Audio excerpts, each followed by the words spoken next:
So I'm not going to say like officially worlds have collided for me, given the fact that, I'm all in on Atari tokens, and I may or may not know a little bit about State Farm. But there was an article recently that worlds kind of collided for me where Atari and State Farm are at odds over some copyright stuff, Mike. And there's an interesting thing.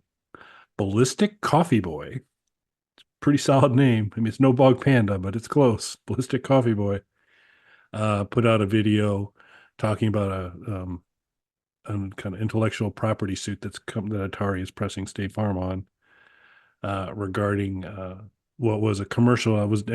Commercial is probably too strong a word. It was a digital content, so a digital ad featuring Jake from State Farm, who's all over the place these days, and he is talking about Witch's Broom, which is a made up game, and everybody's all excited about it. And there's apparently a big fan group of everyone who's big a retro game called Witch's Broom, which is made up. And they're kind of showing it in the background, and you can see in the marquee it says Witch's Broom. And then there's a kind of a large W in the middle of the control panel there, and then things that looked a little bit familiar on the sides. And it's not really the system. The game system's really not the game console's not really in the shot for much, the cabinet, but you do see it a little bit.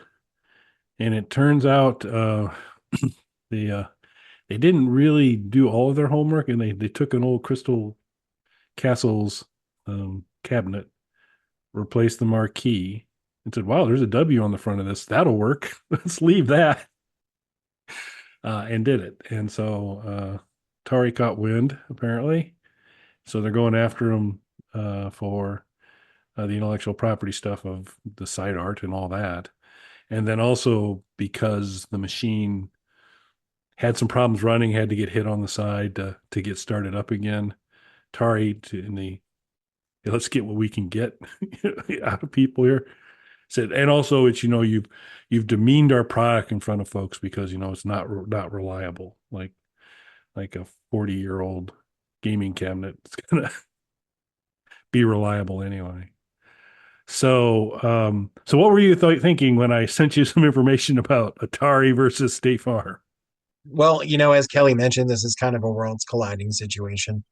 Obviously, Kelly's ties to State Farm is me. I did music for State Farm. That's true. So I heard that. I've written original music for State Farm. So obviously, had they come to me, as they should have, I could have told them that it probably wasn't the best idea to use this. What's really so, I mean, I agree. This is, Atari just trying to get something out of this, sure. But it is crazy that, they didn't just go to Micro Center and buy arcade cabinet side for a couple bucks. Like, they probably spent more money on the retro cabinet than just buying a cabinet that they could have just put their own decals on. Yep. Or bought some vinyl and Yeah. Or, run it over it. It wouldn't have been that hard. And you know, it's not as if there isn't a significant amount of legal manpower at State Farm. So it's not like there's one lawyer who's stretched super thin and might miss some things. So I was actually really surprised, given some background that I have on the thoroughness that some of these things are checked out on. But I kind of think this might be a case where it's such a foreign land to the lawyers. They're like, well, I mean, that W seems okay, and it just may not have connected dots to say, but usually they've been pretty good about recognizing kind of intellectual property issues, and it's not as if there aren't fairly deep pockets at State Farm, so it's wise to kind of make sure that you're doing some things. Now, I think ultimately this is going to be a pretty easily this can be settled without major litigation, I would assume. I would yeah. also assume, I think it already is kind of said, hey, this whole demeaning your product stuff. That's just, you're just trying to milk this for as much as you get.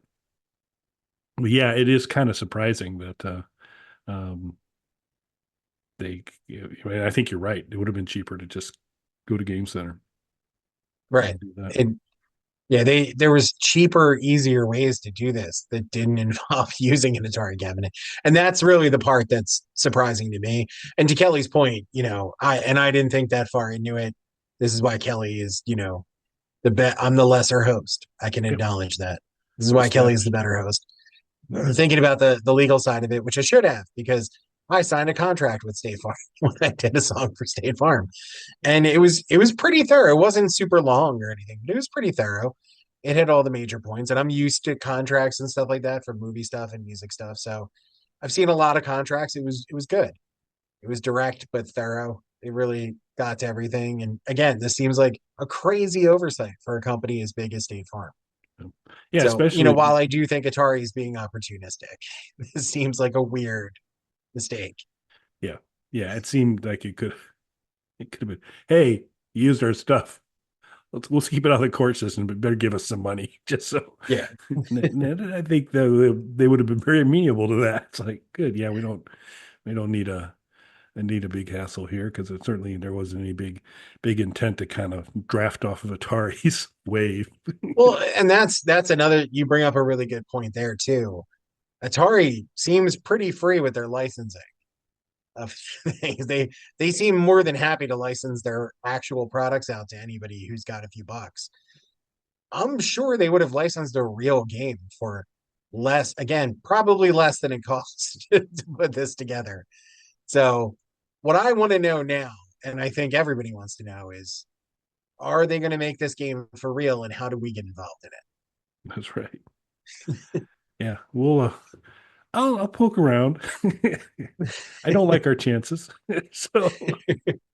but I uh, I happen to know a team of Game Boy programmers who could make this happen. yeah. Maybe we should show you our portfolio. Here's Dr. Mike, and here's the And we've branched out. that's right. There's lots of things there. So yeah, it was interesting, and it's actually it's a real unforced error, because they already, again, given the resources that are available for a large company like State Farm, the cost to say, hey, I want a custom marquee made that says Witch's Broom. What's that going to be? $80 tops, to do that. Probably not even that, Yeah. honestly. And then say, hey, I want some vinyl that says Witch's Broom too, that I can put across a cabinet. Okay. So for my guess is under $150 total. You stay out of court. This is totally avoidable. Completely avoidable on there. So um but we'll have to see. But yeah, I think Witch's, although I think they may have soured on Witch's Broom now that this has come up. They're not going to want to kind of double down on it, but we'll see. Yeah, I'd be interested for folks watching the show, if you've stumbled across this ad, which probably isn't running anymore, would be my guess. But we'll include a link to Ballistic Coffee Boy's video on it. He does include the entire ad in there, which I guess, from a fair use perspective, since we're talking about it and kind of critiquing it, we can probably do that too. So, Yeah, I would um, think so. so here at the end of the video, maybe you'll see what we're talking about, and uh, see how little screen time it gets, but how prominent the Crystal Castle things. In the article, there's read an article on it as well, and it did say, well, maybe part of it is because Atari is, they're rebooting. I don't know if we'll call it rebooting the franchise, but they are doing kind of a sequel game now on some of the new stuff they're putting out. But again, I don't see how there's much there outside of, yeah, it was a mistake, and so let's get square with you. Let's pay what we would have paid you for licensing for this, and call it a day, and uh, not pay a bunch of lawyers to drag things out. But they're not coming to us for advice, although more people should. They're not. If you I want mean, to I get, think If Go ahead. anybody has connections to State Farm, they should reach out, see if it's possible to make this official game. Yeah, that would be it. And to I have a hunch that while oddly enough, the like counter did not go off when Mike said he signed a contract with State Farm uh, for a piece of music. It was for a piece of music that was only used internally and really to a very small subsection of the organization. But even for that, they were battening down the hatches to kind of say, don't even think about coming after us. We own you and this now. And, and so they had it buttoned up pretty well. So this makes it a little surprising when that's it. And it also made it a little surprising when uh, we're trying to get that music in for a little fun thing that it was a little more structured than I anticipated. But that's the way it goes. It all worked out in the end. Yeah, I was very happy to take part in it, and I mean, I think I can speak for both of us. We'd be very happy to make that game real, State Farm. Great. We're here to help. Bog Panda and State Farm. You can subscribe to the Bog Panda YouTube channel for future advice. You probably want to outfit Jake in some fine merchandise from the Bog Panda uh, merchandise store. We will And literally take that as payment. I'm just going to speak for me and Kelly here. yeah, Feel like that's fair. yeah, I think if you bought all your employees Hard No t-shirts. Why would you do that? Because Hard No's the world's shortest podcast. Also available on the Bog Panda YouTube channel. Thanks for watching, everyone. Thanks, everybody.